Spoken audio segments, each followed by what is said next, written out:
Hey all, welcome to ShareTreck. This is Raj here, and today along with me I have my senior analyst Rafian. You know him from before. Both of us have been wondering what's happening to the market. It's all moving sideways. So we have some theories. I'm going to share that with you. Let's get started. Welcome back, friends. This is the TradingView platform, and I'm looking at the Nasdaq. And you can see that there is very range-bound trading. Same thing yesterday. Today it's even more narrow range of trading. So there's a lot of indecision in the market. And I think one of the reasons why the indecision is happening is also because of this headline that we saw. Non-farm payrolls revised down by 818,000. So that's what the Labor Department is saying. Now, this has got many people thinking, what do we do next? So basically, the US Labor Department revised its job creation figures for the year ending in March 2024. The economy created 818,000 fewer jobs than originally reported. Now, when you look at the number 818, it seems like a very big number, but we have to have context.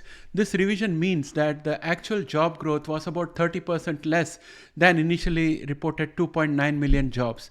So that 30% gives you the kind of context that you need. This is not a sinister thing. This is not deliberate, but the Bureau of Labor Statistics keeps on publishing data as and when it arrives.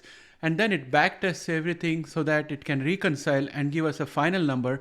And it happens every year around this time. So each year, the Bureau of Labor Statistics updates job data based on more comprehensive information and from quarterly census and employment and wages. And this year's update shows a reduction in job growth by 0.5%. The largest adjustment since 2009. And it's not that all the sectors were down. Some sectors were down and some were up. If you look at the significant downward adjustments, they were made in sectors like the professional and business services, which lost around 358K. When I say lost, what I basically mean is that it was overstated by 358K. So it has come down by 358K. Likewise, leisure and hospitality was overstated by 150,000. So it has come down by 150,000. Manufacturing was overstated by 115, and trade and transportation utilities were overstated by 104. So they all came down. Now, there are some sectors which saw increases, which means they were understated originally. And now we have found that there are more jobs created in those sectors than was originally reported. Biggest of them is private education and health services, which went up by 87,000 because it was understated by 87,000. And after that, we have transportation and warehousing, which was understated by 56,400. So that number has gone up by 56,400. And there are some miscellaneous other services which are understated by 21,000. So it's gone up by 21,000. So as of July 2024, non-farm payrolls totaled 158.7 million, reflecting a 1.6% increase from the previous year. However, there is concern that the labor market might be weakening, partly indicated by an increase in the unemployment rate, which went up to 4.3%. So now the Federal Reserve is possibly watching this very closely while they have their Jackson Hole Symposium and internal debates.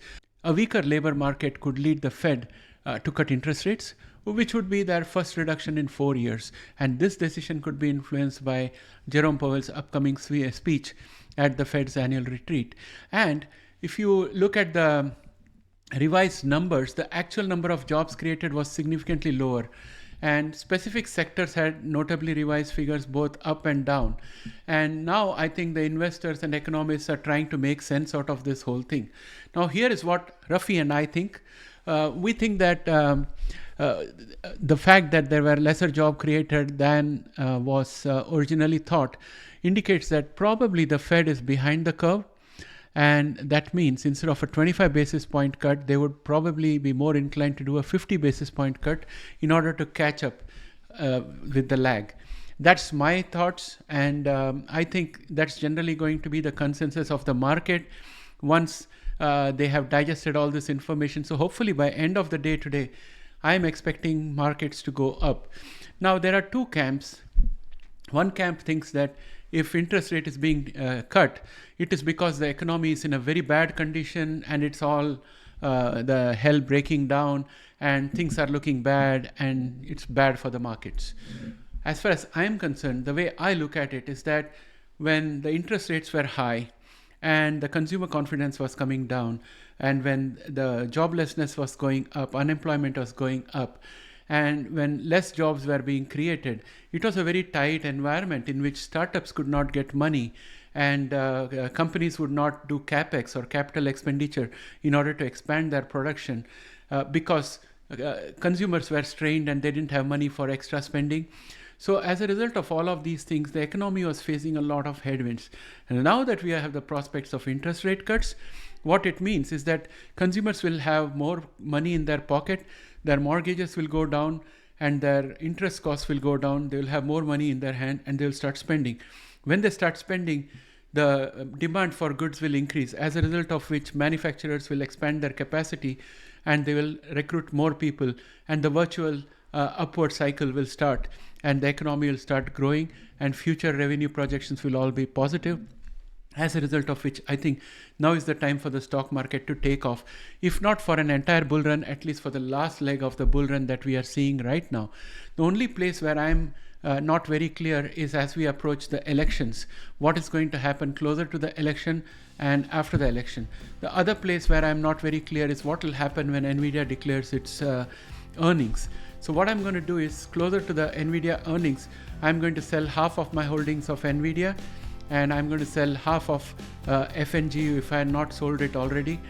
And then I'm going to wait for the other half to take advantage if there's an upward movement, or if there's a downward movement, then I can use the money I already have in order to dollar cost average at the appropriate time, or invest in some other counter that is better.